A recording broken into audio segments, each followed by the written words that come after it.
Good evening, everyone. Welcome to today's CP session.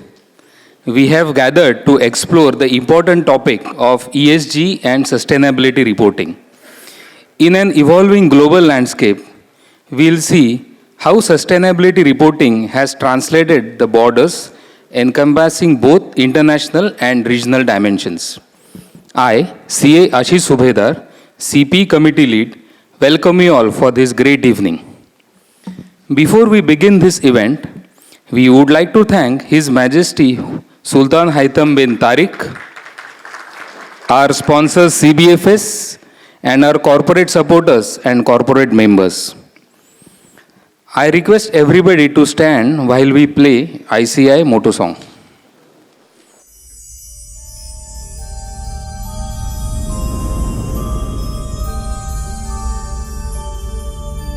येष सुप्तेषु जाग्रति येष सुप्तेषु जाग्रति कामं कामं कामं कामपुरुषो पुरुषो निर्विमाणः निर्विमाणः तदेव शुक्रं तद्ब्रह्मा तद्ब्रह्मा तदेवामृतमुच्यते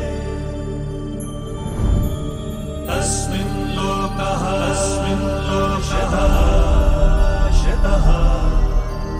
सर्वे तदूनात्यपि कश्चन एतद्वैता एतद्वैता एतद्वैता एतद्वैता एतद्वैता एतद्वैता. Thank you. Please be seated. May I now request our chairman, CA Jim, for his welcome address.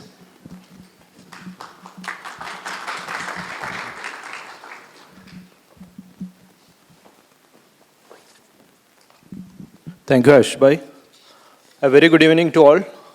First of all, Teachers' Day greetings to all the teachers here, Dr. Rajesh, and in fact, there are a lot of teachers coming up from our fraternity also now. As you all know, we started the CFO training program. So we are getting the opportunity to be teachers now. So I hope next Teachers' Day, we will have a separate event for celebrating our teachers.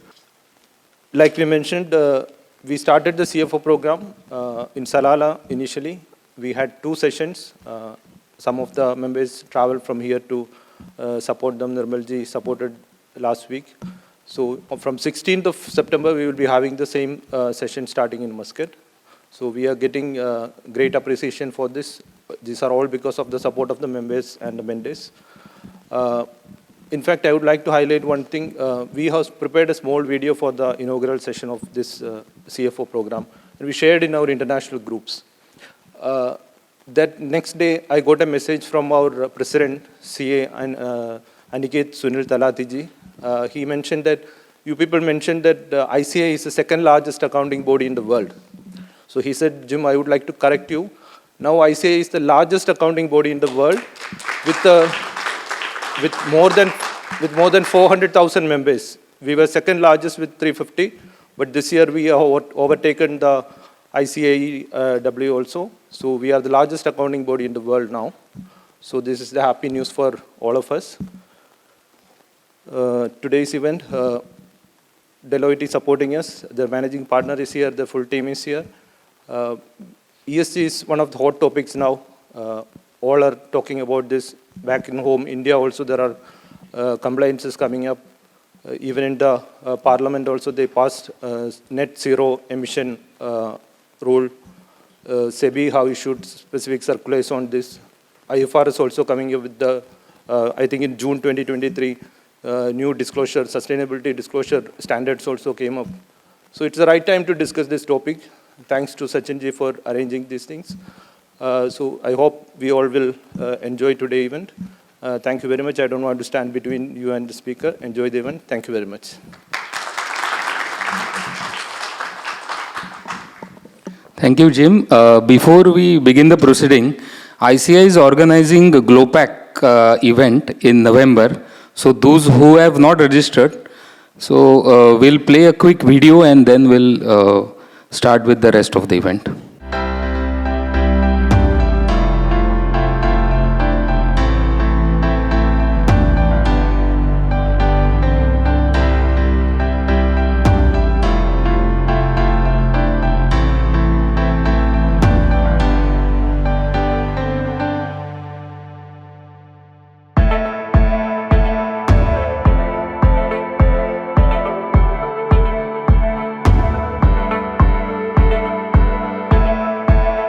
It gives me immense pleasure to announce that the Institute of Chartered Accountants of India has decided to organize its first ever Global Professional Accountants Convention, GLOPAC, on the theme Connecting the Globe, Creating Value on November 24th to 26th, 2023 at the Mahatma Mandir, Gandhinagar in India.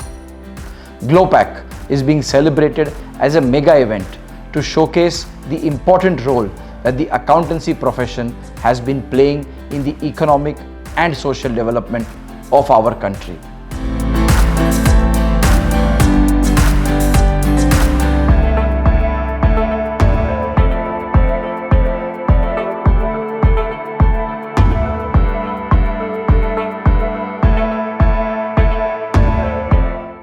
Globalization has made the world one village, and the services of chartered accountant are also available globally without any boundaries.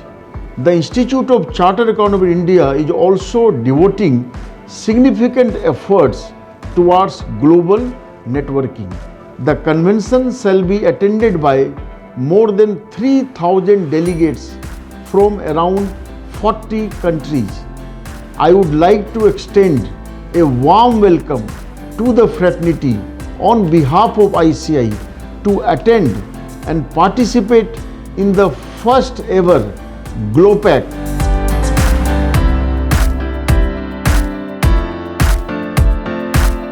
ICI is geared up to welcome delegates from across the globe at the GLOPAC.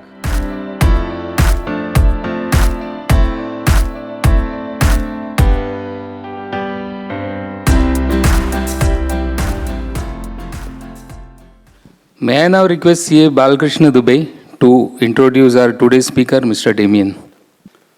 Very good evening, dear all. My name is Balkrishna, and I'm so pleased to be with you this evening and to have a chance to introduce our speaker for the evening, Mr. Damian Regan. He is a Deloitte Middle East Sustainability Reporting and Assurance leader. When we say leader, he is indeed one of the main proponents of this program for several years and is a true standout in this field. Mr. Regan carries a vast experience of more than 25 years globally from the UK as well as in GCC region particularly. He had guided many organizations with variety of sustainability reporting and assurance services, ESG strategy development, green and social bond assurance, ethical presentation of asset management investment performance records, responsible investment and asset management code procedures, asset stewardship reporting, carbon disclosure reporting, and the development of in-country value certification schemes across the UAE, Qatar, and Oman. Mr. Regan has spoken at a number of conferences and webinars on a wide range of sustainability topics. He has also developed thought leadership and international assurance standards through authoring articles and reports for global institutions and regulatory bodies. So please join me in welcoming Mr. Damian Regan.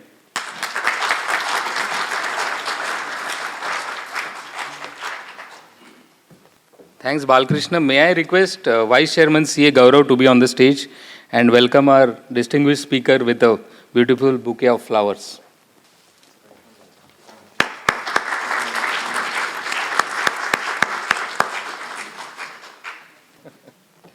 Well, thank you very much for the warm welcome. I was nearly late today, actually. I was nearly very late. I was due to fly here at 1 o'clock from Dubai, only 45 minutes away. And we got on the bus, got to the plane. Plane was broken. Had to go back to the airport, rebook in, come back out again. Out of the plane, broken, back again. I only landed about 5:30. And I come off the plane and said, I'm presenting this evening. Very important I get there. So they rushed me through the airport. They rushed me through the passport control because I said I was going to effectively the Institute of Chartered Accountants of India presentation. So your name does count at the airport with security. Remember that. So I managed to get into the taxi, got here immediately, and thank you very much for the warm welcome and getting everything prepared for me. Thank you also for the introduction. That was a wonderful introduction. So yes, I've been involved in a professional services for 25 years, most of that in London, working in financial services, in the last 5 or so years here in the Middle East, based in Dubai, but working right across the whole region. Over the last 9 months, I've been here probably every week. I think Khalil's been helping me meet new clients, but I've got a number of clients here. So many clients that my passport filled up within 9 months, and I need to get a new one in London this summer because, again, the passport control here stamps it every time you come through. But delighted to be working in Oman. I think Oman has got some really exciting companies, a very, very involved governments. I've been working with a variety of people here, and I can really see the whole country moving forward and embracing ESG. And many of you this evening have come up to me and spoken about your interest in it. And I think there's even a Doctor of Sustainability here in the room, which is wonderful to hear for this region. Okay, so tonight we're going to talk about ESG reporting and regulatory developments to a group of accountants. Now, why accountants? Over the past few years, ESG has been quite a niche area within the large accountancy firms. And actually, in industry, very few accountants in industry have really looked at ESG. ESG has been sat with someone else in the business, a head of sustainability or HR or strategy, somebody else. It's not really been in the financial area. But over the last couple of years, ESG is gradually moving itself into the finance function. It's becoming of interest to people. You're picking it up, you may be in meetings at work, talking about ESG and reporting and disclosures and the impact on the business. And I'm sure you've all sensed a change over the last few years of ESG being something you hear about, maybe something you care about personally, but not necessarily in the workplace, and not necessarily in the piece of work that you do in your department. Interestingly, I was at an Abu Dhabi real estate company very recently. We were doing an IFRS update. I was doing ESG, one of many updates in the day, in front of the finance community. And I actually said, I need someone from the sustainability team here. So we introduced the head of sustainability for this company to the finance function. They'd never spoken. They've never done a presentation to finance. And that to me was really interesting. This is one of the leading real estate sustainability companies in Abu Dhabi, and they'd never actually been in to speak to the finance function. So we were introducing the pair because of the disclosures coming through. So delighted to be here today, delighted particularly with this community, because you all have a very important role to play going forward in sustainability. Now, the agenda for tonight, I'm very happy to take questions as we go, so please don't hold back. Put up your hand, there might be a microphone. Very happy to take questions as we go. So what I thought we'd do first of all was just to introduce some ESG concepts. So when we talk about ESG and sustainability, what does that really mean and why is it important for companies? Talk to you about reporting insights and then the overall landscape of reporting globally. Again, you might have picked some things up in the press, talked about things at work, but I can just clarify exactly what all these reporting standards really mean. Then we're going to talk about the new IFRS. A new IFRS which is coming, as mentioned just earlier. It was adopted globally by the ISSB on the 23rd of June this year. So very, very new, and hopefully will have an impact on companies going forward very, very quickly. So we'll talk about that IFRS, and I'll just talk about S1 and S2, the two parts of it, and then think about steps moving forward.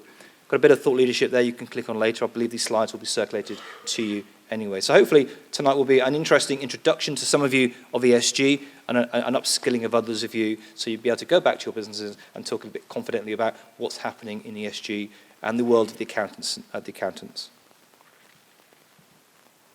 So perhaps if we just start with ESG, environmental, social, governance.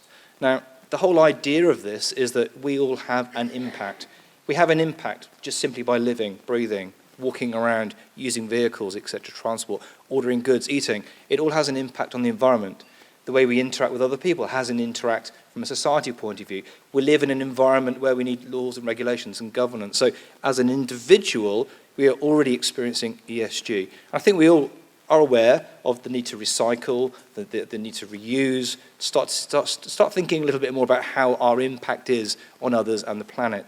But if you see it at a country level or a company level, then you can see there is vast impact on the environment by those companies, and those countries particularly.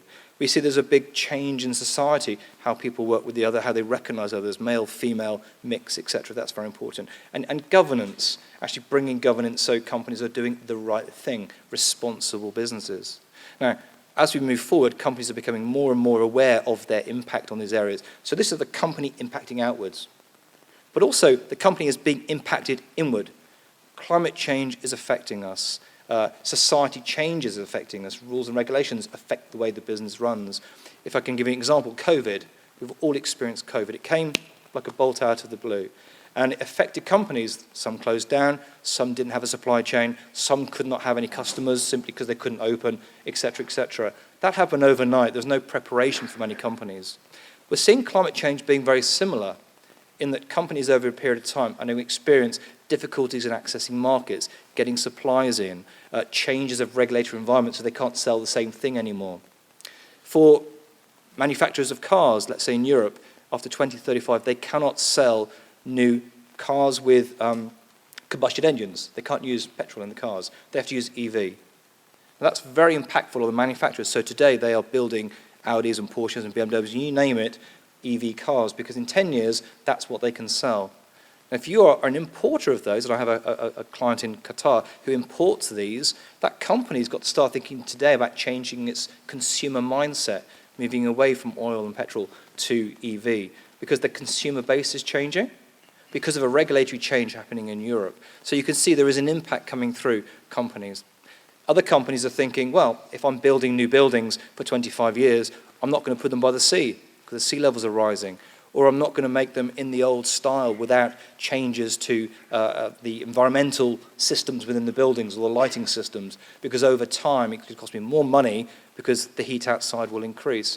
So companies are starting to think, right, how is the climate affecting what we're doing today? Now, if companies are thinking that, you can be sure investors are thinking exactly the same thing. If they invest in a company, they want to know that the company has thought of all the risks impacting it and all the opportunities that could impact it as well. Risk and opportunity. Sounds very familiar to those of you that prepare accounts, and those of you who audit accounts, because risk and opportunity is what you're looking at the companies for. Have they analysed the risk of climate change in particular, or regulatory change because of environmental considerations? Has the company thought forward?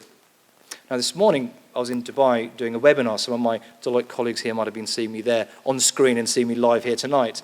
But what we were doing was actually teaching over 800 people across our network, across the Middle East, auditors, how to talk to clients about climate change impacting the financials. And why is that important? It's because investors are asking for this level of detail.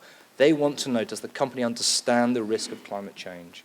Because it impacts, effectively, the enterprise value of the company. And you can see on the left here, the CFA institutes of investors are increasingly applying non-financial factors, ESG, as part of their analysis process to identify material risk and growth opportunities. Companies are increasingly making disclosures in their annual report or in a standalone sustainability report. So some of your companies already may be doing a standalone sustainability report, and that is information in the market about the business. Now, on the right-hand side, we just sort of think what organizations should therefore be doing. Well, they should start thinking about ESG, how it impacts them as a company, and how they are impacting society and the environment. So understanding this too, it's called dual materiality, both ways, impact out and impact on. Very important for a company to understand that. Then to convert this actually also into opportunities. Think of Elon Musk, think of Tesla. What has he done there? He's created a whole industry on EV cars. He's managed to hit this wave of people thinking it's a good idea to have EV cars, not internal combustion cars. Think of companies thinking of new batteries or wind farms or new ways of creating energy. Think of all the companies doing new services, new products to deal with, effectively, climate change. So there are opportunities here, not just the risk side. And that's important, I think, for companies not to place this just in strategy or just in HR or just in another part of the business. It's got to be something that goes right through the whole business. And we're working with clients at the moment where effectively they have a business vision, a business strategy, alongside an ESG vision, an ESG strategy. It's actually important that they overlap, so the business is moving in the right direction, business and ESG at the same time. And that cascades down through the whole company because everyone has a role in the company to play in ESG, whether it's reporting it through the accounting side or funding it through the treasury side, procuring it through the supply chains, creating new products, hitting new markets. It's really important for everyone in a company to understand where the business is going, what the risk and what the opportunities are. And the reporting is fundamental to that, to explain, to monitor, and then to present it externally.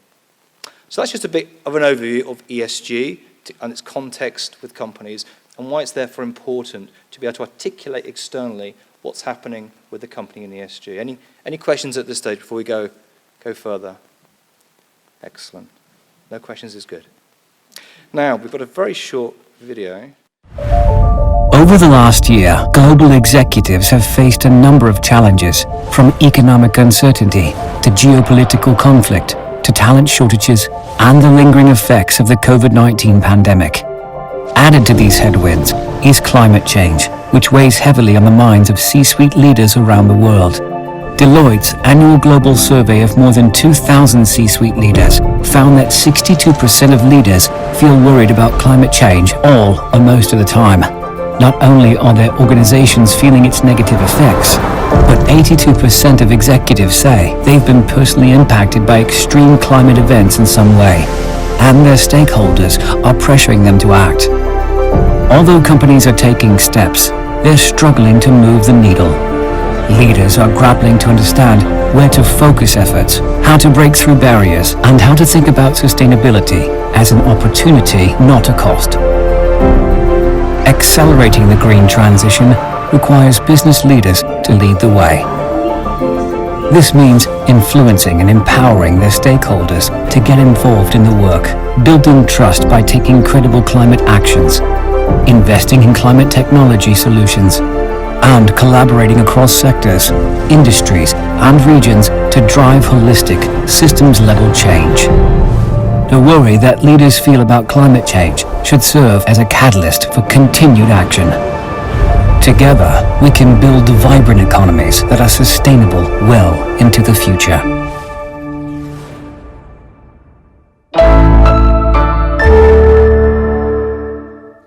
Hopefully that gave you a little bit of insight that actually ESG is something that is now at the C-suite, thank you very much, at the C-suite level. It's something that's being discussed at board level, and importantly so, because this is about the direction of the company, the response of the company itself. So when the presentation was being done, do you want to put the screen for me? So when the survey was being done, we were looking globally at the C-suite to understand what were effectively some of the top issues they actually had, and of course climate change came through it. Now interestingly, I mean there's some statistics here, 75% said that they've increased their sustainability investments. 62% of leaders felt concerned about climate change all or most of the time. And that's almost on a personal level as well as on a corporate level. We see 82% have been personally impacted by climate events in the last year. I'll speak about that in a moment. And then as we go down, over 59% are using more materials, sustainable materials, increasing efficiency. So they are recognizing the importance of this and experiencing it. Now, a couple of years ago, I think wasn't there a tornado hurricane off the coast of Muscat, I think, and it was lined up, this frequency of events like that is actually climate change. One event, maybe not, but consecutive ones that are happening every other couple of years rather than one every 10 or every 20, 30 years. It's the frequency of this is what climate change is all about. And to experience why this is important for us, if I go back, even over the last year, there was that Monday afternoon, if you remember, where the power went out in Muscat. I was actually here in our office, in our Deloitte office at the time, and people didn't know what was going on. In the distance, you could see a big cloud of flaring taking off, and everything stopped. All the air conditioning stopped, and the traffic lights stopped. And I was in the office, and I had to go to the W Hotel, which is not a bad place to be, actually, the W Hotel, when you'd have no power, because they had a very large air-conditioned building, and they had drinks in the fridge, which was still cold. I remember sitting there until late that evening before the power came on thinking, wow, this is what it's like to be in a country where they have power cuts. This is what it's like to be in a country where things go wrong. You know, in the Middle East, we're very lucky, certainly this side, maybe not Lebanon, but this side of the Middle East is very efficient. We can deal with significant heat outside. We can deal with, a lack of water because we have a way of getting water from the sea and desalinating, etc. We can deal with a lot of the issues which can't be done in the rest of the world. In the UK, where I'm from, last summer, I think was the hottest summer in the UK. This year, I think it was the wettest. I think, Howard, you saw some rain there. We were talking about that recently. But last year, it was one of the hottest in living memory. And it meant that the roads actually melted. It meant that the rails of the trains buckled. It meant that bridges weren't safe to actually go across anymore. The country wasn't ready for that experience. And so what we're seeing is this climate change coming in, and businesses are seeing this already. They're seeing patterns that are coming more frequent of climate change or an impact particularly on their supply chains where one goes wider. So these things are real and vivid. And therefore, if the C-suite's aware of it, and the CEO particularly, things can actually be done. Now, one of the big challenges with sustainability, of course, is that we have a planet that is effectively moving to a state where emissions are so high it's starting to affect global temperatures, and that affects climate and warnings and everything else. Question there at the back, sorry, yes? One of the challenges we cannot able to see. One of the challenges. Okay, I will talk you through those challenges. So one by one, I think the main challenge is we collectively are on a planet that has a significant problem with climate change. And it comes from what we are doing. Post the industrial age, effectively, the whole world is moving to a stage where we're overheating as a planet. That has monumental impact on everything. And the question is, how do you reduce that? Because you can't just stop the emissions because they're already in the atmosphere. It's already happening. We've actually got to extract it. We've got to take it out. And we've got to start putting it somewhere, whether it's putting it back into trees, which over time will decay and release it back in. We've got to find some way of sinking it. Last year I was actually working with a company called 4401. Have you heard of that? It's a Muscat-based company that in fact takes carbon. I'm a coach to them while they were going through the big award that they got last year for Earthshot. Sorry? Got the award from Prince Charles himself. Sorry? He got the award from Prince Charles himself. That's exactly, yeah. Exactly. And I was a coach to that team, which is wonderful. I didn't go to the event, and nor did they, but they certainly got the money. And I saw the award they have. They have a really nice little award, which they showed me in the office. So what are they doing? Well, they're taking carbon out of the atmosphere, or from an industry. They're mixing it with water to create fizzy water, and pumping it down a hole, and then it's effectively calcifying, carbonizing, effective with pyrite, which is the local rock. And that's really exciting, and that's happening in Iceland with basalt as well. So this concept of technology catching up and providing some solutions, are very important ones, extracting this from the atmosphere. So going back to the challenges, the gentleman at the back, and possibly even those at the front can't see it, we have capital access and market valuation. So the challenge on the left-hand side, if we go there first, so effectively we've got questions on the world itself and the future of the planet. That's a very big question. It can't continue what we're doing at the moment without real change, and governments are making change. COP28 is a big collection of governments meeting in Dubai later in November and December, and they will be pushing out, as they have the last few years, commitments to reduce carbon by those countries and to hit net zero.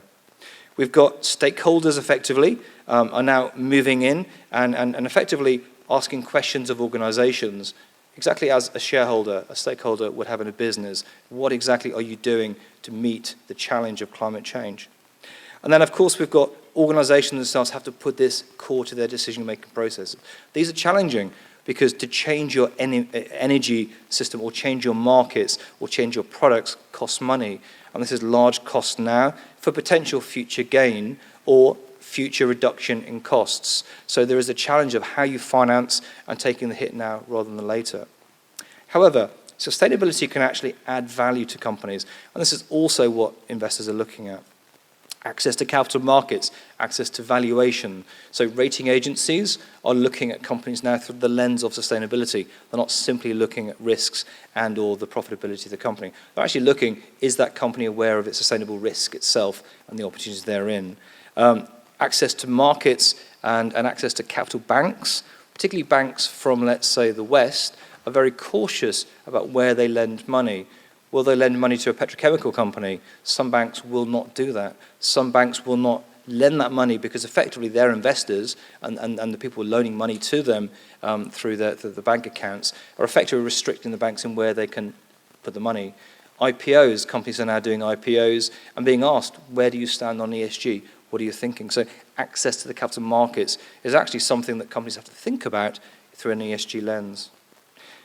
Another value creation is brand differentiation. So Tesla clearly is differentiating itself from a traditional car by calling it EV. And many companies are starting to think, are we presenting products to the market that have a green angle? Something green about it, something socially responsible, something that the new market, the younger generation can resonate with. So brand differentiation is an important thing. That does lead to greenwashing, and we'll touch that a little bit later. And that's where companies are overstating their ability to be green. Innovation and opportunity creation. So those that are sustainable leaders are more likely to be seen as innovators because they are doing things, technology, working in a different way, thinking of a different way of actually meeting the market. Talent engagement and retention. You'd be surprised by how many young people coming through actually start thinking, do I want to work with that company reputationally? They ask questions about sustainability. They actually often look at the sustainability report of a company. They don't care about the accounts and the financials. They don't care about everything else. They look at the sustainability report to understand what is actually at the heart of the company. What are they thinking about? How will they treat people? How do they treat individuals? Do they allow working from home, remote working, empowerment of women in the marketplace? All these questions the youth are coming through. And in many ways, they're starting to affect HR and the way that talent is brought in, but then also retained. Operational efficiency. So operational efficiency can come through being better aware of supply chains, energy use, etc. So there's an advantage there. If you're in touch with high energy costs and you can think of alternative ways of reducing energy, you're reducing effectively costs of the business. And risk mitigation. So risk is there. Climate change is a risk now and in the future. And mitigating that, understanding different markets, different supply chains is how you do that. So yes, sustainability has challenges, but it also has opportunities for companies. You won't be able to read this one either, I suspect. So what I'll do, we've covered a lot of this already, actually, in terms of what environmental issues are. Primarily climate change, that's the big topic. But actually it's also air quality, energy management, pollution, water waste, all those things still happen. Social capital is very, very important, of course. And if you think about a P&L and a balance sheet for a company, labour is actually a cost to the business. It's an expense. You're not actually saying the value of the people that you've got within the business. You're not looking at the knowledge, their experience. It's not on the balance sheet that you can't quantify, but it's there. And in many ways, sustainability is starting to think about exactly that. How do you value people? How do you value the male-female mix within a business? That alternative creativity you get from having different perceptions and different ideas. How do you look after customers, customer welfare? That becomes more important. Look after their data. Look after the products, be more responsible to what you're providing as a service. So social capital and the interactions are becoming more important, and they are actually monitored and reported under sustainability in a way it's not being done in the current financials.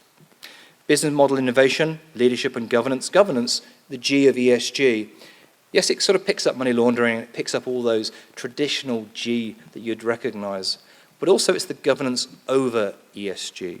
It's where does this sit? Does it sit with the head of HR or the head of strategy? Or is there a chief sustainability officer? Does that person have access to the board or the CEO? Is it something that is actually across the whole business, where the whole business participates in some form of committees to actually get cross-divisional involvement or not? What is the governance? What's the policy, the ESG policy of the business? What's their strategy? What's their framework? These are questions that are the G, ESG, rather than the standard G that you'd all recognize. So it takes us to a new area. And of course, we've got sort of human capital overlapping again with social capital. So we've already talked about investors themselves wanting to know more about companies. That's impacted the regulators and the stock exchanges because they are effectively responsible or overseeing, particularly for listed companies, the way the information is being presented and the importance of that information, the robustness of it, and its usefulness to the investors. But non-listed companies, equally important because you still need access to finance. You still have an investor pool of some sort to report to. And of course, you've got consumers that you don't care if it's a listed company or a private company delivering products. They're just dealing with a company. So the entities are looking at commitments. investors, regulators, and what's stepping up now, the standard setters. And we'll talk about this a little bit later, but ISSB as an example with the new IFRS, a standard setter setting out. Global Reporting Initiative, standard setters creating a framework for the sustainability reporting that we're going to touch on. So multiple stakeholders, regulators, governments. We talk about COP28 and the need for governments to drive a lot of this, either it's within their own funds, sovereign wealth funds, whether it's in their own oversight of industry and their own operations, their own parts of the economy, very important, and the impact they have on the private companies themselves. Investors we've talked about, consumers we've talked about. Civil society is becoming more vocal on environmental. Now, it may be less vocal in the Middle East than, let's say, it is in the UK, where earlier in this year, well, even over the summer, people were gluing themselves to cars in showrooms. They were sitting on motorways, stopping people getting to hospital and to work, etc. You know, there's very, very activist type investors there. Consumers, market in general. They just want to effectively demonstrate is what they're doing. But civil society has a voice here, and they will call out companies on social media in a way we can't see in the Middle East. But nevertheless, it is happening, and companies are actually quite worried by that. Reputation is very important, of course, and it could be assailed very quickly in the Western part of the world or other markets where the voice of society can actually be quite activist. But nevertheless, we're seeing a little bit here where people are actually voting with their money. Are people voting by spending money on different things? Are they joining different companies or leaving some companies? Are they hesitant to actually be close to companies? COP28, ADNOC's very, very involved in that, of course. Lots of criticism outside of the Middle East for a petrochemical company to be so involved with COP28, which is trying to reduce climate change issues. So you can see outside the Middle East, this is a problem. But nevertheless, civil society has a voice. And of course, employees that are actually looking at, as we said earlier, transition, the change of the business, the responsible business they're working for. And voices within the company might be coming up through expectations of working conditions, expectations of markets and products. So a lot is happening for companies. It's a difficult time, I think, for companies to be aware of all these different stakeholders and what they all mean and what they really want, and to balance various needs and costs and benefits. Okay, so we've got a few sort of reporting. You already see the real detail, but at the very top of this, what I've done, I've just taken a number of companies just to articulate to you the sort of thing companies are actually doing. So if we take Shell, of course, Shell, one of the very, very oldest sustainability reporting companies. Many of the petrol companies, oil industry companies that started sustainability actually did it in a defensive way. It was sort of done back in the 70s and the 80s where there were oil spills, and they felt it was very important to start saying how we are stopping oil spills and how we are mitigating the risk of oil spills and how we're cleaning up the beaches when the oil spill has happened. So in a way, they've been defensive, and that's triggered this whole idea of companies actually being responsible for what they're doing, the impact. But Shell has sort of moved on. It views sustainability as providing essential energy for a growing population, so it's still thinking it's got a role as an energy provider. It's mentioned it in a responsible way, so that suggests it's actually looking for something different. It's looking at projects and it's looking at alternative energy moving forward. So it still sees itself as an energy provider, just potentially of a different one in the future.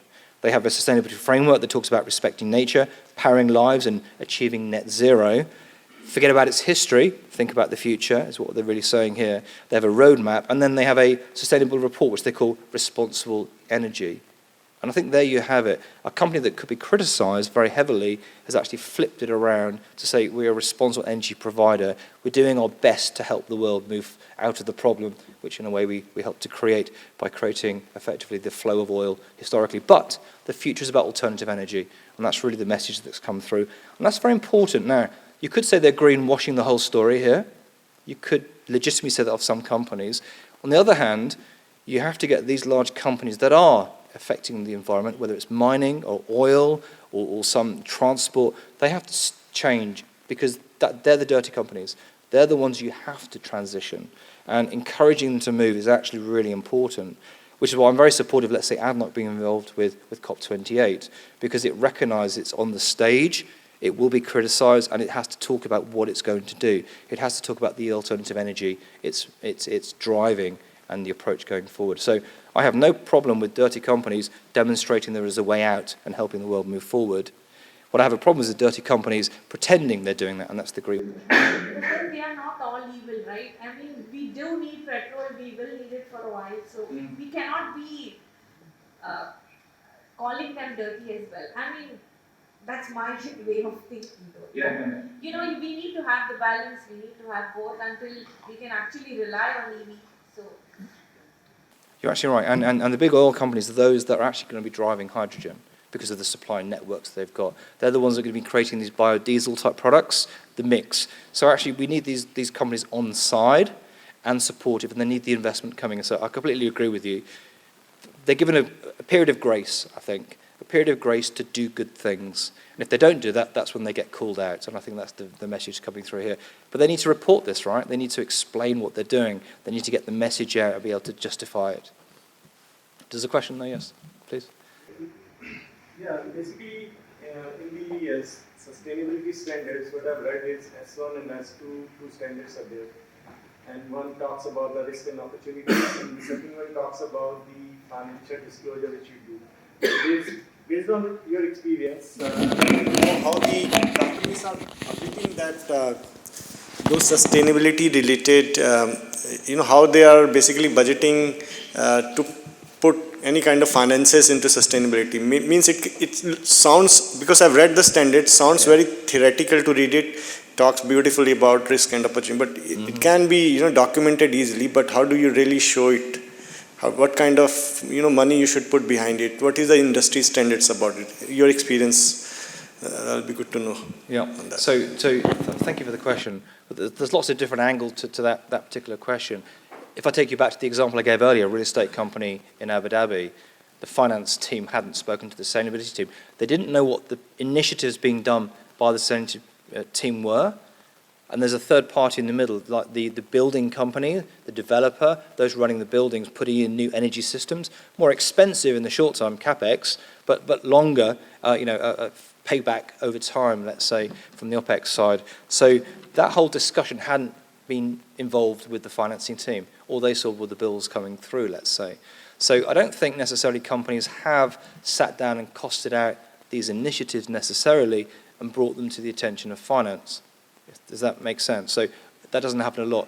What we are seeing, however, is things like Treasury are actually thinking we will help to finance this somehow, green bonds, sustainability linked loans, talking to banks about borrowing money for specific projects.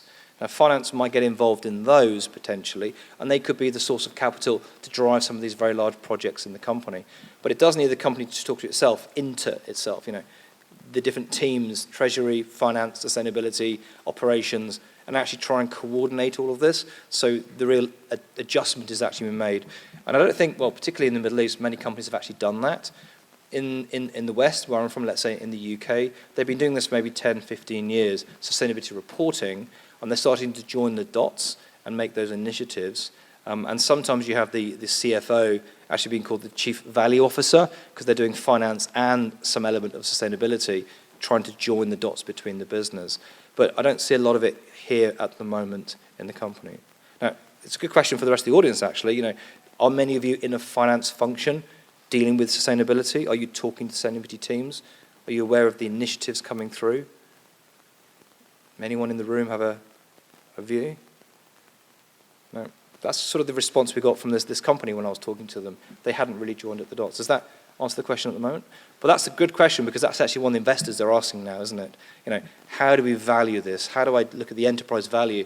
If you're making a commitment for net zero, you can easily say that. You can put that as a sustainability report. But what's the cost of doing that to the business? Maybe you haven't thought about that quite yet. So isn't all of this very, very subjective? Because, won't this encourage companies who are who are doing the bad thing to just do one good thing and then report it? It encourages greenwashing, right? If you come out with these sort of standards, because isn't it extremely subjective? It's very difficult to put a value or a number specifically for these, right? Yeah, that's right. Okay, so you could certainly get a company, let me say greenwashing. So this is a company either doing something and pretending it's got a bigger green effect or social impact effect than it really has, Or it's talking about one thing and doing something hypocritical. They're doing something over here. HSBC got fined in the UK 2 years ago because it puts up lots and lots of signs about how much money it was putting into green projects, but 95% of its lending was going to non-green projects, so it's overstating it. So you're right, subjective in that it's up to companies to start disclosing, but I think people, investors, stakeholders have to challenge the company, as they do with HSBC. You might be doing this, but you've got to balance it with what you're not doing. You know, a mining company needs to say, yes, how it's looking after its workers and welfare, but actually, how is it reshaping the landscape after it's damaged it, or the materials and chemicals it's using? How are they disposing of those? So balance has to come in, and that's where we are there to challenge the investors, the accountants and the auditors, or the risk rating agencies. I think when companies start talking about any of these claims, people start asking lots of wider questions. One of my clients, a bank in Abu Dhabi, did a green bond about a year ago. They're actually on a program at the moment for the next green bond, and they're getting lots of questions, not just about the green bond where the money is, but what's the rest of the bank doing? So people are actually asking these questions. In fact, some companies have a phrase called, I said greenwashing, there's green hushing. What green hushing is, a company saying, not wanting to say anything about what it's doing in case people start criticizing what it's not doing. Do you see what I mean? So there's the balance. So I think, is it subjective? I think it's up to companies to make statements, to start doing things, but they need to see what the balance is, to give the balance, to give fair reporting.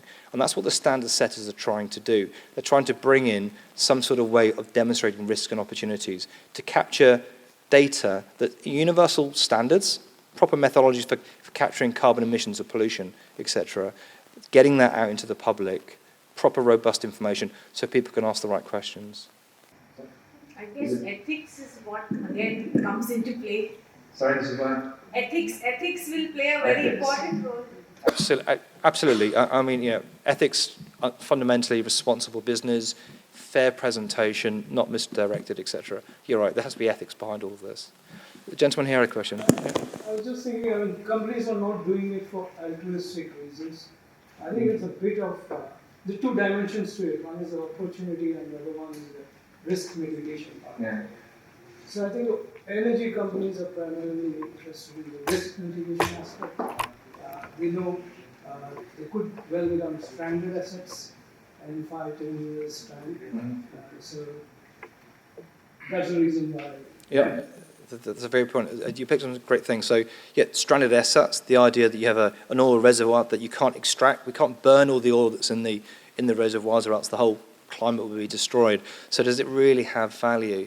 If you think health and safety, you know, there are rules, regulations about health and safety. So, all of these companies have dangerous working conditions. Health and safety is important under ESG, as it's always been. It's just now under the umbrella of ESG, but it's still a vital thing. You spoke about altruistic, and I think if we go back 20 years or 30 years, when sustainability reporting started, yes, the oil and gas companies, primarily one of the first ones to start doing it because of the oil leaks, so they had to defend themselves. Other companies were using this from an altruistic nature. It was called corporate social responsibility. And it was very much the do good stuff. It was the touchy-feely stuff. It was, you know, we do volunteering days, we give blood, we do this, we do that, we look after, we let women work from home, part-time, etc. It was all about, it was the heart of the company, but it didn't really have any resonance in the market. It was just showing the good stuff, very limited, often overseen by HR, which gave it that concept that it was people-focused. It was people-focused more than environmental, if anything else. So that concept of defensive reporting and corporate social responsibility, more altruistic, is sort of coming together to effectively the modern sustainability report that's covering all of these areas: environmental, social, governance, risks, opportunities, robust data. You can see how it's sort of moved from many different things to something that's actually quite holistic and comprehensive. Okay. Gentlemen. Ask you regarding, for example, banking sector. Now, as you rightly mentioned, that you were looking at all these soft kind of targets and, you know, about the HR side of things and so on. So we were focusing on the environment and basically on the social and the governance side of things rather than the environment.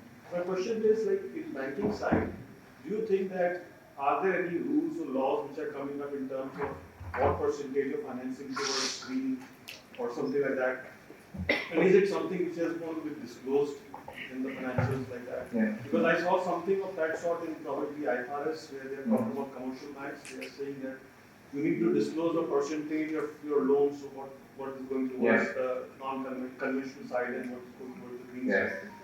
So, do you think those kind of reportings are going to come in terms of, is it going to become a law or something like that? Or is something still going to be a progressive kind of thing which will move forward for the next 5-10 years on those frameworks? Or is it going to become something more concrete? Yeah. I think it's going to be more progressive. And the reason for that, if I go back to the earlier part of your question, what is green? Yeah. So if a bank is funding green projects, what does that mean? A green project to the Chinese might be very different to what it is to the Middle East, which might be very different to the UK. China might think nuclear power is green, or coal-fired petrol stations. Coal-fired power stations is green if you put a catalytic converter on it. In the West, they say nuclear maybe, but definitely not converting a coal-powered station, because all you're doing is trying to stop something being less emitted, if that makes sense. So they say that's not a green project. You're just trying to semi-fix it. What you've got to do is something completely alternative. So the purest sort of green is very green, and everything else is shade. So it's very difficult to say what a bank should be investing in. There's no taxonomy to tell us what really green is. No, Europe is gradually creating a taxonomy, the EU taxonomy, to define it for investment products. There is a taxonomy, if I'm not wrong, that was released from IFRS also.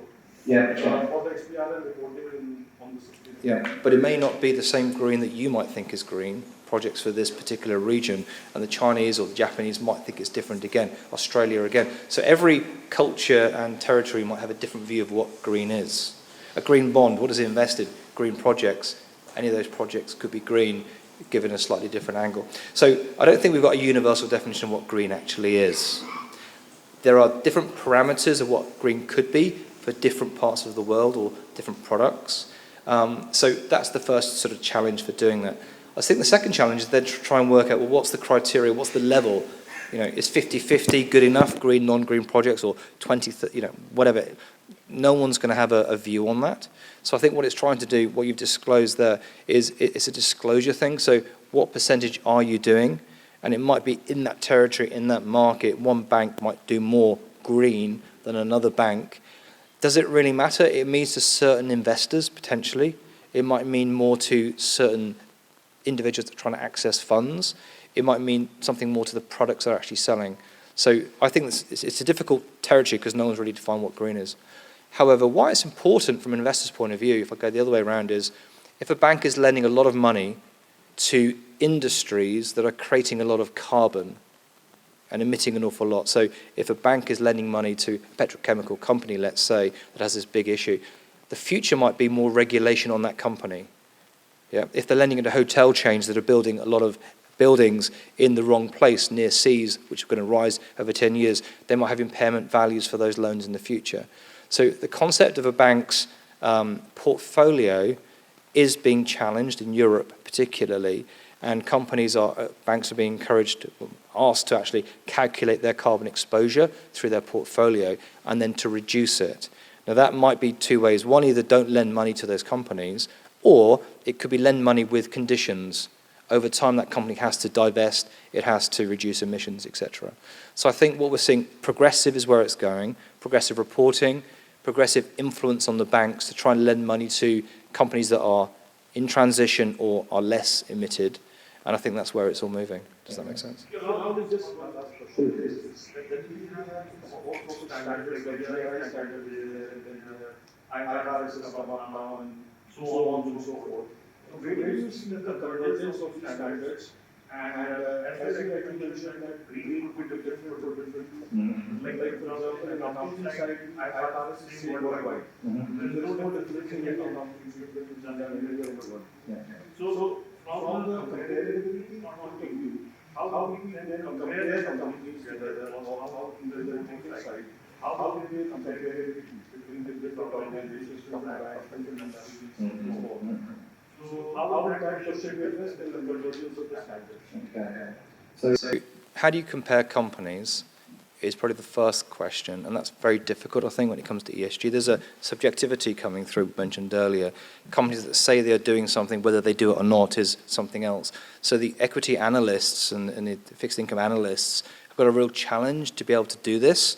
And the CF Institute I mentioned earlier, they're running professional exams for those individuals to teach them how to analyze companies, to bring some comparability. But still, you're going to have differences between companies. IFRS is coming in, but it's not necessarily telling you how to calculate your carbon number. You go into the GHG protocol, you go into other things to get those calculation methodologies. Different companies might have a slightly different way of reporting as well. So it's increasingly difficult, I think, to do this.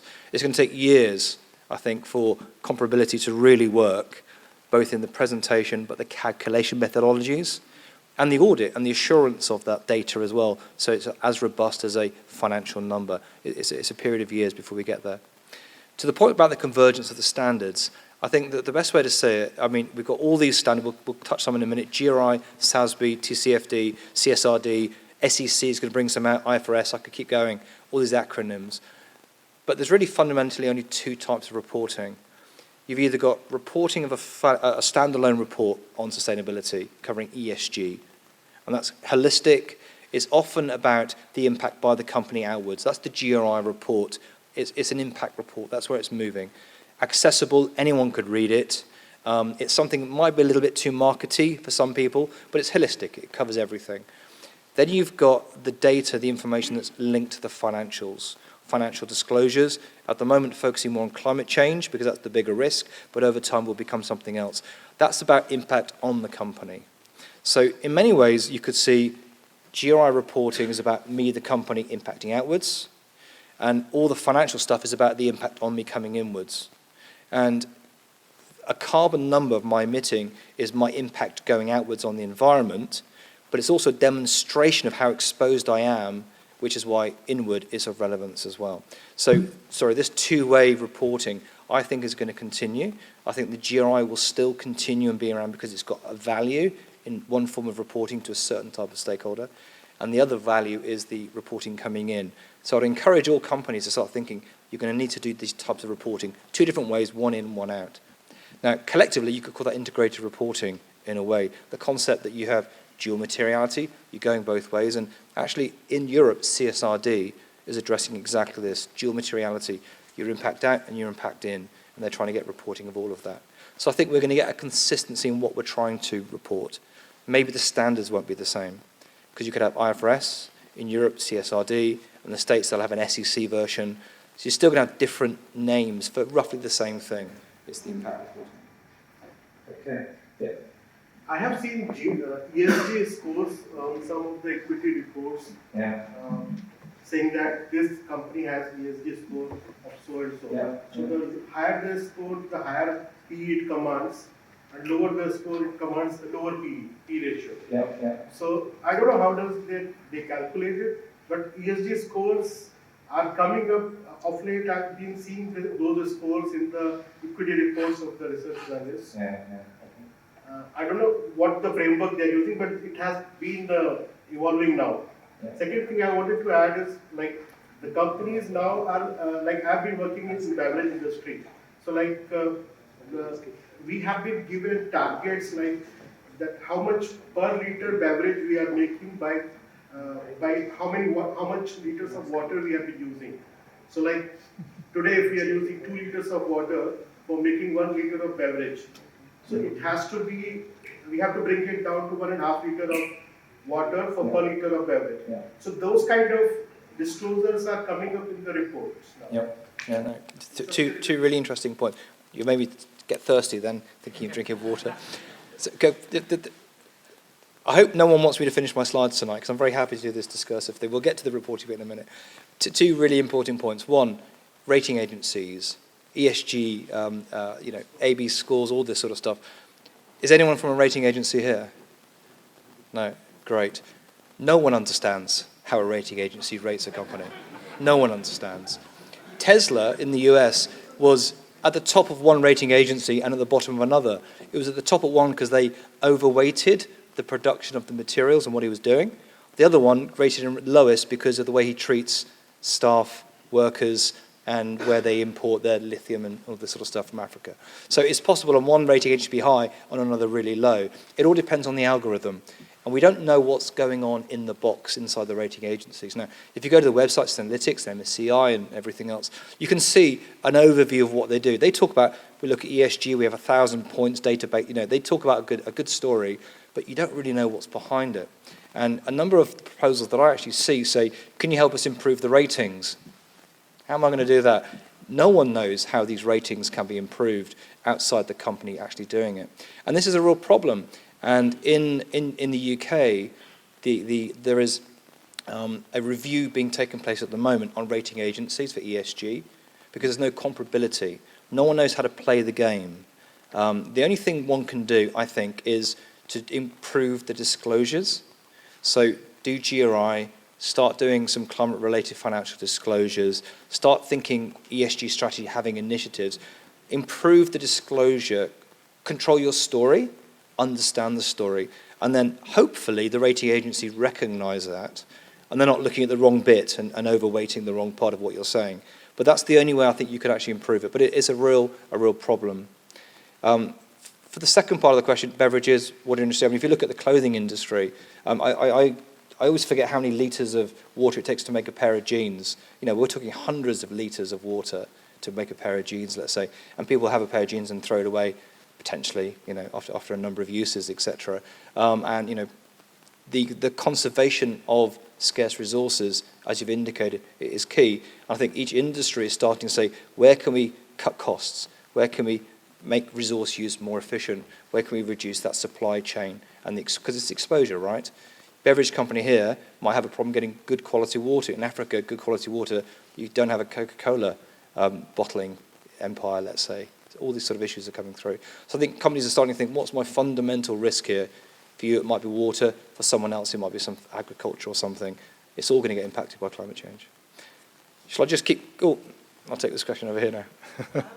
One micro question. Like suppose in a company or a finance person, we are proposing or we are taking an initiative that we have to start the sustainability sort of thing. So we can use less of the paper, reduce the daylight, use more of the daylight and other carbon emission related things, or use the secondary source of energy which is much cheaper or much green source of energy. That can be a part of that. And it can be directly correlated with the cost saving which we are bringing in a company to the investor. So in that way, they are ready to invest in such things. But in terms of certain things which are very long term, don't you think that is actually to be regulated by a government or how much the individual governments are investing in such things? Suppose if I talk about the small thing, suppose I'm printing more of the papers for invoicing. So if government is saying that tax department is accepting the soft copies, so all over the businessmen and whoever is using the different sort of paperwork, that will be stopped and it will be more sustainable for in future as well. So how much government initiatives are there in such cases? Because actual long-term investment, if we see, we cannot visualize the cost benefit for the company and we cannot explain it to the investors.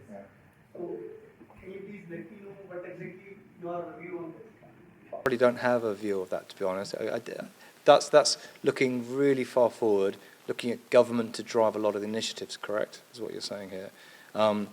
It's for governments to have a realization of their impact, I think, as much as anything else, have laws and regulations in place. I mean, the one in Europe, the 2035, no more vehicles using internal combustion, that was driven by regulation, by governments thinking ahead.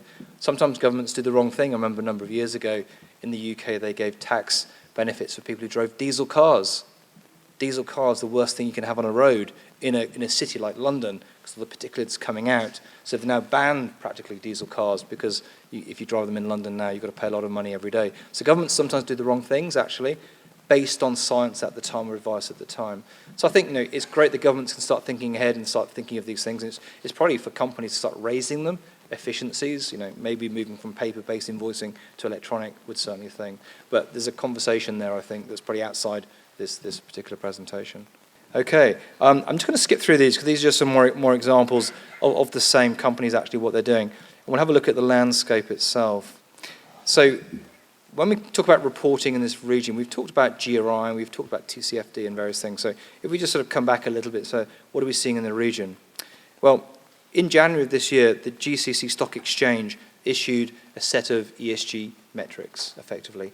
The Stock Exchange is a committee of all the key exchanges in the region, and they sat down and said, right, what we want to have is some consistency in reporting for listed companies. And they issued that matrix. Very important step forward, I think, to show alignment in this particular region, and a really good and useful step forward.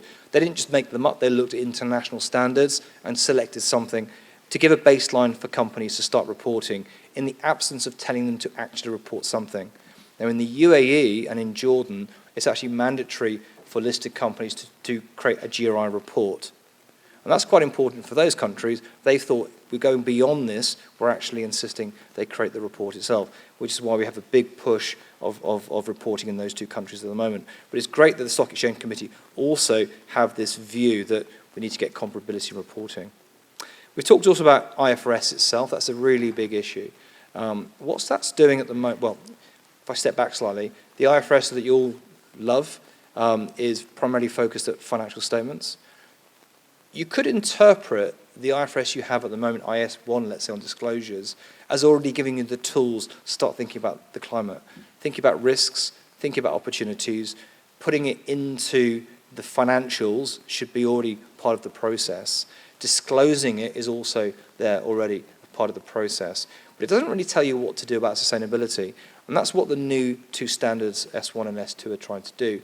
It's to try and give you a framework for thinking about how do you identify risks and opportunities, governance and strategy, and articulate it on the pages of the report. But potentially companies could already do that in the existing IFRS at the moment. But these revised universal standards coming out are very important, I think. They drive things forward. GRI, we mentioned earlier the impact reporting side, that's also been updated to clarify itself, particularly as the impact reporting. It's based in the Netherlands, it's global. It's actually the world's most comprehensive, at the moment, reporting and widely used, and I think it will continue going forward. The format of the report is easy for people to read that are not necessarily accountants. Accountants tend to go with the annual report and accounts and the climate-related disclosures therein. And the other big thing happening is COP28 later this year, November and December. So all the governments are descending on Dubai. They will be debating climate change. They will be trying to get targets set for others and commit to targets and keep to targets. There will be a big debate as well about the developed world and the undeveloped world, i.e. Europe, America have been driving forward and created most of the emissions that are actually up in the sky already, over the last sort of 150 years or so. The countries being impacted today are those that haven't contributed but need to energize their economies. And they're the ones that actually are being forced to spend more money on actually creating new technologies, or they have to effectively be impacted by climate change because they are unprepared for it. So there's a big debate about how the developed world pays for this transition, pays for these impacts. That's another big theme for COP28. So we're seeing an awful lot happening in this particular region at the moment. Now, there's a list here. When you go through the slides, you better see these. We've talked about some of these already. GRI, we've talked about TCFD, Task Force, Climate-Related Financial Disclosures. In the UK, it's mandatory for reporting. It was actually set up, chaired by Michael Bloomberg, of Bloomberg fame. He drove forward this initiative to try and get disclosures related to the finances of climate-related disclosures, very important. Integrated Reporting Council had a set of standards to try and get non-financial information and financial information sort of overlap, integrate. That's the whole concept behind integrated reporting. So you're seeing different sides of the company. And SASB, Sustainable Accounting Standards Boards from the US, actually set up effectively templates for many, many industries, like 70 or 80 industries, the type of information that should be reported by those companies and those industries. So collectively, a whole variety, a jigsaw of different reporting standards. And a number of them have all come together to create effectively the new IFRS, SASB, TCFD, Climate Disclosure Standards Boards. They're all coming together to try and consolidate and support IFRS because they're all financial related disclosures. GRI stays separate, as I said earlier, is a separate reporting standard. But you can see, this is why I went back to my answer earlier, there's sort of two types of reporting. Standalone GRI impact reporting, company going outwards, and this climate-related disclosures about the impact on the company itself. Those are the two forms of reporting that's coming through. So don't worry about all the acronyms, just think of the two groups of reporting. We've talked about some of the regulators, stock exchanges in the Middle East. Many of these have signed up to the GCC matrix earlier this year. A couple of the countries, Jordan and the UAE, moved forward for mandatory reporting already. So it'll be all of them, including Oman, have actually issued guidance on how to report, but very few are actually saying you have to report. So we're still in a voluntary environment at the moment. There's a table here, page here, just on GRI and ESG reporting. We'll flick through that given time, because I want to sort of come on to the big drivers. There's a bit more about the GCC Stock Exchange with links for you to see those if you wish. Here's some examples of the GCC ESG. So you've got emissions, intensity, energy use. In the middle, you start talking about employee turnover, gender diversity. On the right-hand side, supply codes of ethics, data privacy, etc. So ESG being demonstrated by those metrics. Okay.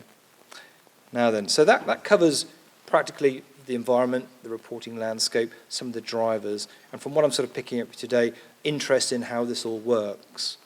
But when then it comes to sort of your role, IFRS, how is this going to impact you? So I said earlier, IFRS already can deal with sustainability if you start seeing it through the lens of understanding risk and opportunities, governance and strategy. But it was felt that more was needed, and that's really why this came through. So the 26th, 27th of June was at a conference in London, and it was at that conference that effectively IFRS 1 and IFRS 2 were adopted and then launched, and IOSCO then, a couple of weeks later, adopted them globally. Now, these have only taken 2 years to write. If we go back to the Glasgow COP 2 years ago, practically, that's when ISSB said it's setting up a new committee looking at these. And what it used was TCFD as a basis, together with SASB, merged them together, and effectively created a new standard that brought together the best of existing standards. That's how it's managed in 2 years to create a new reporting standard. But it also means that if you want to see what this looks like in practice, you can look at companies that have done SASB reporting, possibly in the US or in Europe, or you could look at TCFD reporting companies, primarily in the UK, to see how they are actually disclosing things. And that's very useful. So not everyone is starting at a starting point of zero. You can actually see what's already being reported out there already. Now, if we just jump through this a little bit, just an observation, the IFRS Foundation effectively signed off and said the announcement of this. This was November 2021 at Glasgow, at the last COP, but one. It set up the International Sustainability Standards Board to sit alongside the International Accounting Standard Boards. It wasn't underneath, it wasn't hidden away, it's not a subcommittee, it's actually right next to it, like a sister committee. And that's very important because it shows finance and non-finance. Both are equally important going forward in the new world. Maybe we don't have the rigor and robustness around sustainability reporting quite yet, but progressive, it's going to come through in due course. And that's why both sides are very, very important. And both sides will mean companies report on it, and both sides will be audited in due course. The whole idea and the drive behind this was developing standards for global baseline of sustainability disclosures. Now, I mentioned a little bit earlier CSRD for Europe and SEC standards for the States. They're going to use this as the baseline. So they will be very similar content, very similar drivers, very similar reporting, just slightly different. But that's important. Creating a baseline is what they are trying to do with the new IFRS. It's focused on investor needs, so specifically one of the key stakeholders, investors, but also read into that, financiers. It's trying to give comprehensive sustainability information for the global capital market. So comparability, we talked a little earlier how difficult that is going to be. It will be progressive, but this is the expectation and the ambition of what that's doing. And there's a block approach. So it's aimed at getting jurisdictions to drive things forward for specific stakeholders using existing standards. So ambitious project, but one that's very accelerated, as you can see. Now, if I just jump through this a little bit further. So the concept here is that you have a framework, you have the financial statements on one side, and then the other side you have the sustainability-related financial disclosures. And there'll be qualitative and quantitative information therein.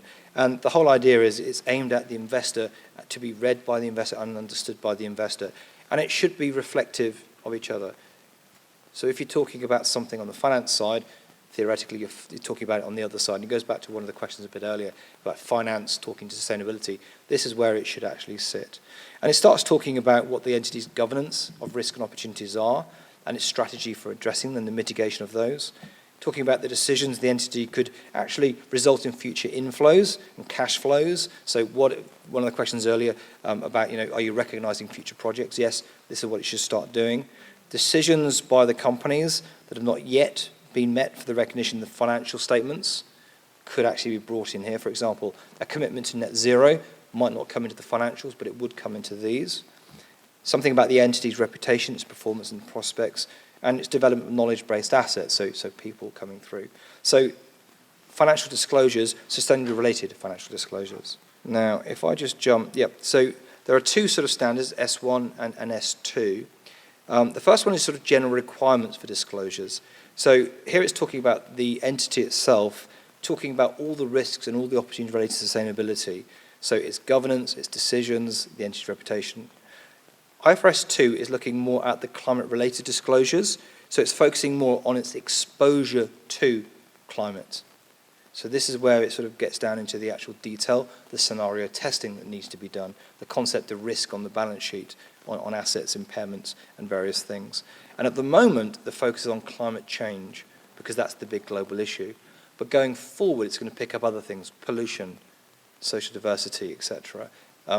Other topics will be picked up in the same way GRI reporting does all of ESG. At the moment, the committee is focused on climate, but will expand and go forward into something else. So I've really got a few minutes on the content, so I won't go into an awful lot of detail, but it's there for you to look at and some links through. But the whole idea, just on the right-hand side here, is there is a presentation for both of the two standards. The theme is climate. There are industry-specific disclosures coming through. So if you're oil and gas industry, there are certain disclosures you'd have, different to, let's say, transport. And there are 4 pillars: governance, strategy, risk management, and then metrics and targets. And that's very, very important because it sort of gives a concept that the reader can at least look at different companies, and there's comparability in the structure and the presentation, even if the detail at this stage is actually difficult to compare across.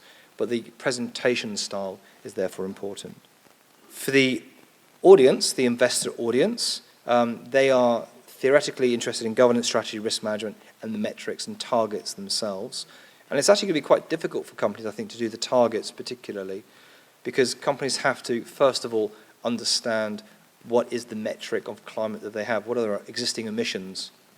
And then they have to think about, well, actually, is our target to increase those or decrease those, and will it restrict the growth of our business? As we grow the business, we're probably increasing our emissions. So how do we mitigate that growth? What strategies are we putting in place? What targets are we having? And I mentioned green hushing a little earlier. Companies are very reluctant to put targets out there because a target has to be hit, right? And companies don't want to not hit a target because they get penalized, at least in the market. So metrics and targets are actually quite tricky for companies to do, and therefore need C-suite board involvement to actually do that. So it's not something that's kept down in a smaller division. It's something the company has to buy into. So it's actually going to be quite tricky, I think, for companies to approach this for the first time. A lot of understanding of how the business works, what emissions they have already, and what strategies they can put in place that doesn't restrict the business and growth and the cost element to it itself. So as you go through these slides themselves in your own time, IFRS 1, we've got a lot of information here about what it does, its focus areas, a little bit more information about what they are being asked to describe.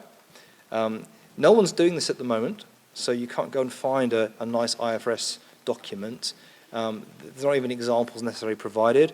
We as an accounting firm are actually still going through our own methodology of how do we advise clients to approach this, and we haven't even thought about how we audited it yet. That's something that's being developed. But I would say TCFD is a very close approximation. So if you're at a bank, have a look at HSBC and Lloyds. If you're an oil company, look at Shell and others and see what they're doing with their own TCFD disclosures. Each of these areas, risk, strategy, metrics and targets, are all in there to give you some insight. Objectives and scope is there as well.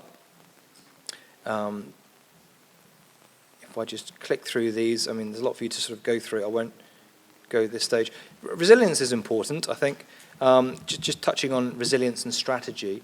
This is all about a company understanding the impact of climate change on it, i.e. inward impact, climate change, and the resilience of the company. Think pre-COVID. If you'd known about COVID, you as a company would have done different things potentially, or set different things in place, or prepared for something. Today is the opportunity to do that for climate change. You can think ahead 5-10 years analyse where trends are going, start thinking how do you influence the resilience of the company to those potential changes, whether it's supply chain issues, access to market, changes in regulations, the transition, all very, very important. Okay, industry-based, cross-industry, steps going forward. I'm just going to pick up just a few things here.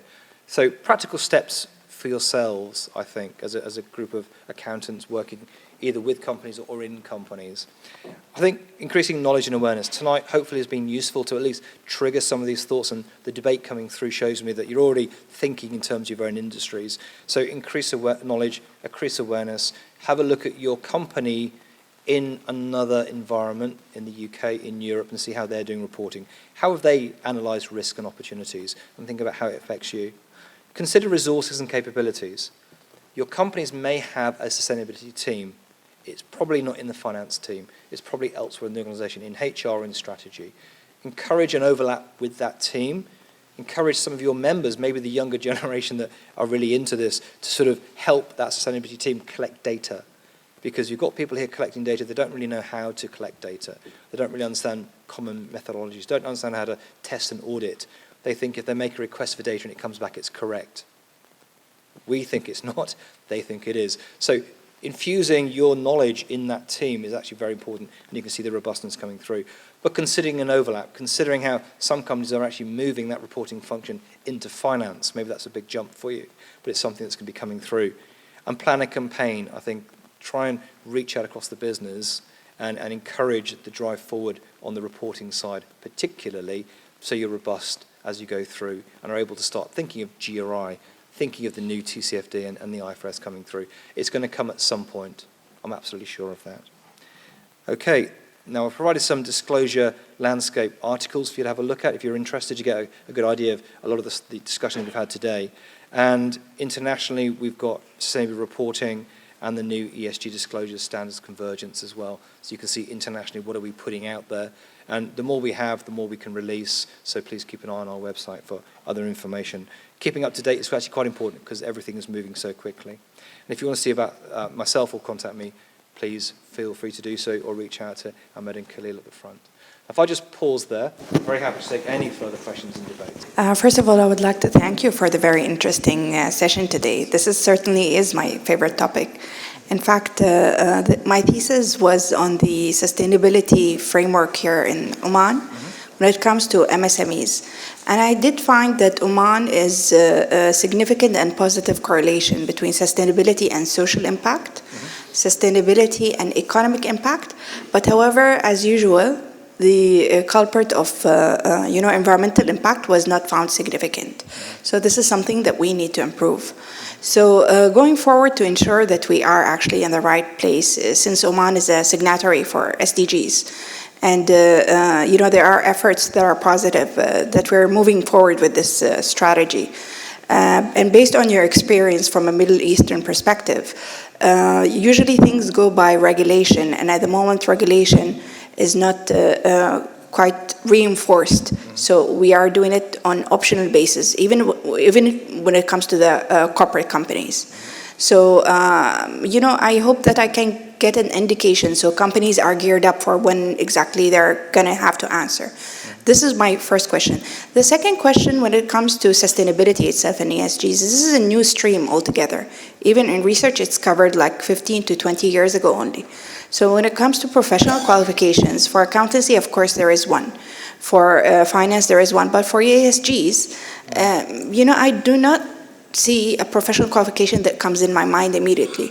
So it would be good to gear up our youngsters from now to take it up as they go. Thank you. Thank you very much. And you're really interested in research. I mean, the link between sustainability and impacting the environment, maybe that's because of the cost coming in. Companies have to make a cost to impact the environment. You reduce emissions, let's say, by spending money. And it's sometimes easier to spend money on different things, which why the diversity might come through stronger. The social side, maybe, I'm not sure. But it's an interesting link there. But I think the emissions is a challenge, and it could be costly for companies. As to regulators, I mean, I've sat on panels with regulators, and I've sat in rooms of regulators. I think where they've spoken on panels, I think the message for regulators that I'm hearing of right in this region is firstly, let's see what the rest of the world are doing first. So the UK is going to be adopting IFRS next year, we hear, in May. Japan's moving, Nigeria's moving forward, Australia's moving forward with consultation. So let some of the more mature markets who are doing a lot of sustainability reporting adopt it first. So it's a bit of a wait and see scenario, but also a concept that actually many companies within their jurisdiction may not be ready for this either. And so there is an internal consultation taking place in the market with certain companies to find out how close they are to actually being able to report on this. One wouldn't want a regulator overnight to suddenly say you've got to report on IFRS without everyone being ready. So I think there's a bit of a cautiousness at the moment from the regulators, and I'm not speaking out of turn here. But I would say that certain companies are moving forward already.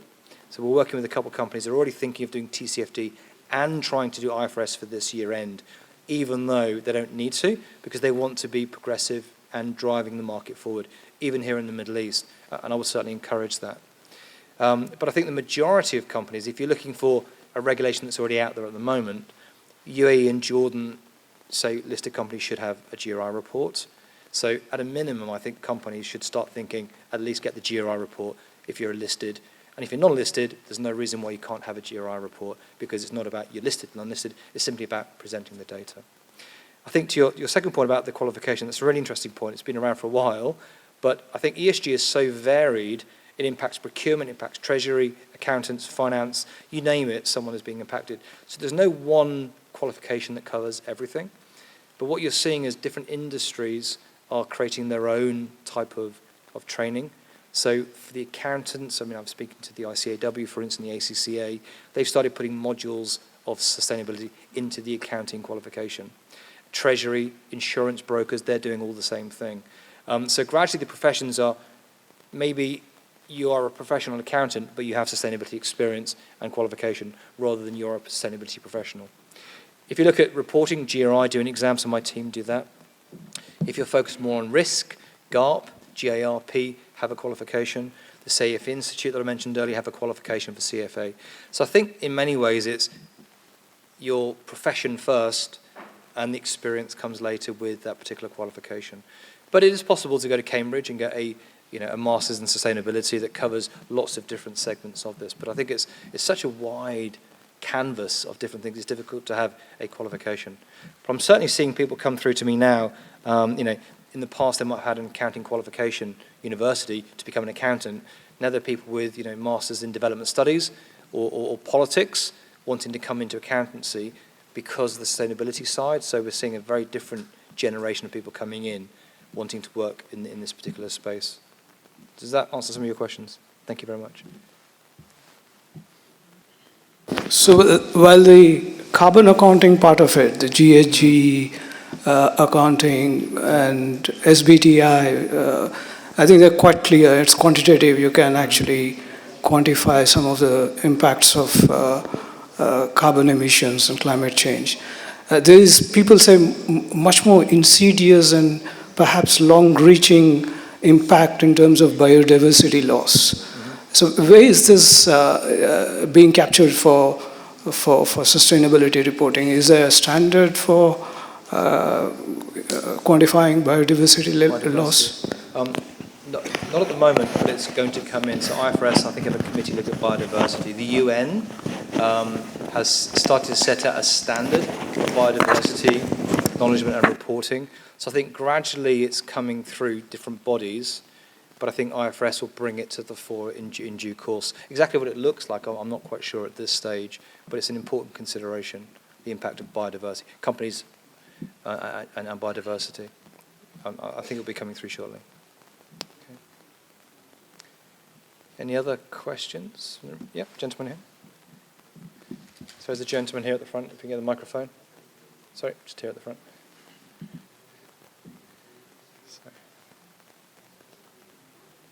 How effective are ESG ratings? Because companies in the US that had very high ESG ratings like FTX or SVB faced massive corporate governance failures. Mm-hmm. So is it making people lose trust in ESG in the long run? No, that's a really interesting question. I think an ESG rating doesn't necessarily mean it's a responsible company per se. It's just demonstrating as we said earlier, certain things that work on their own algorithm to have a high, let's say, ESG rating.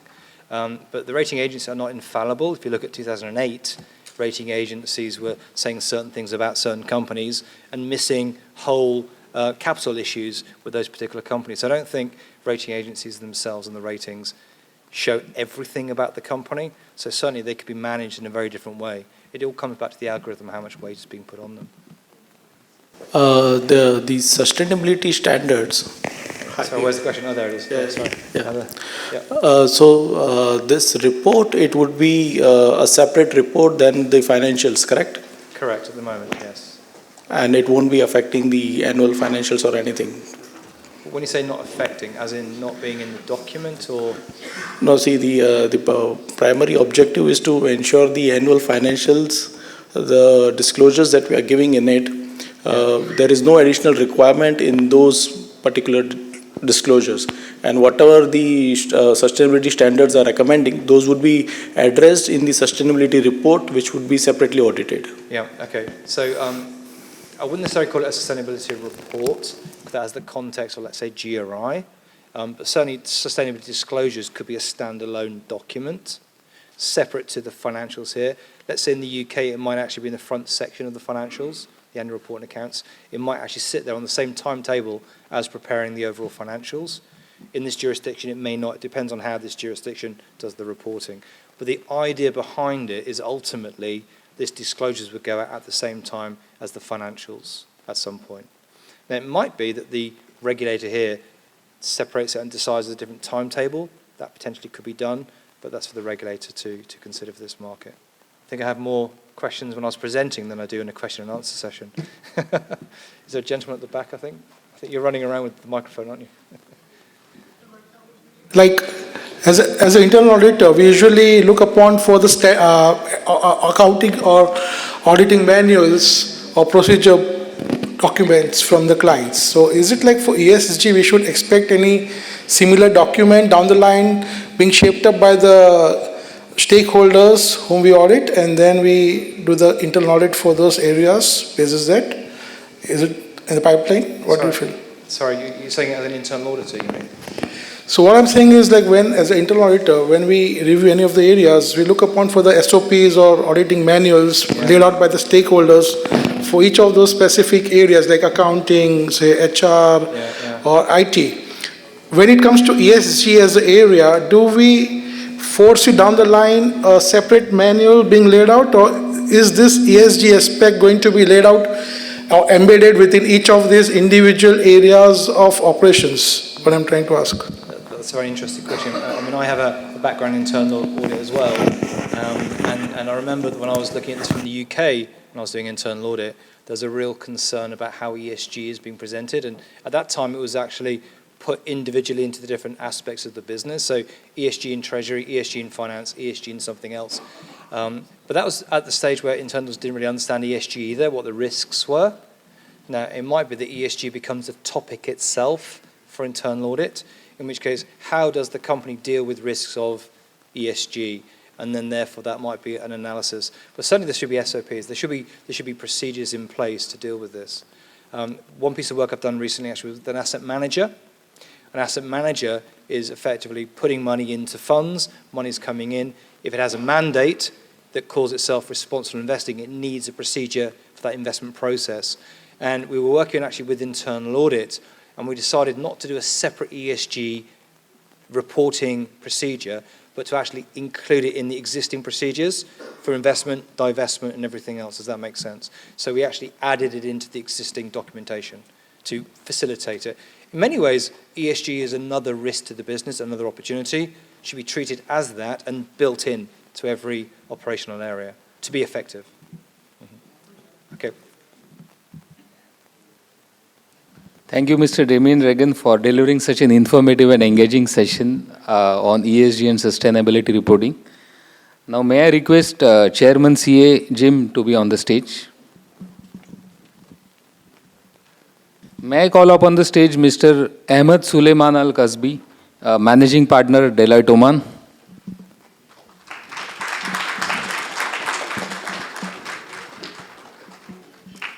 And our Muscat chapter member, Mr. Sachin Singhal, Deloitte, for coordinating for this session. May I request CA Jim to give memento to our speaker for this wonderful session.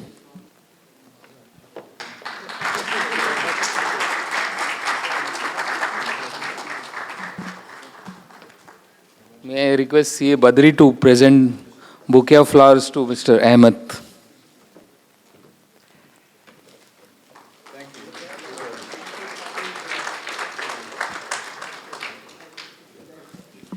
May I request CA Bala to give bouquet to Mr. Sachin for this coordination of this wonderful session.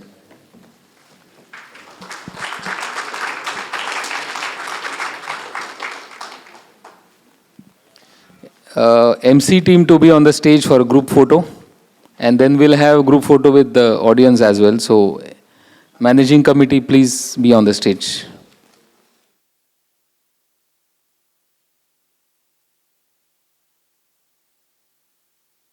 Please assemble for quick group photo. Please be on the stage. We'll have a group photo with the entire audience.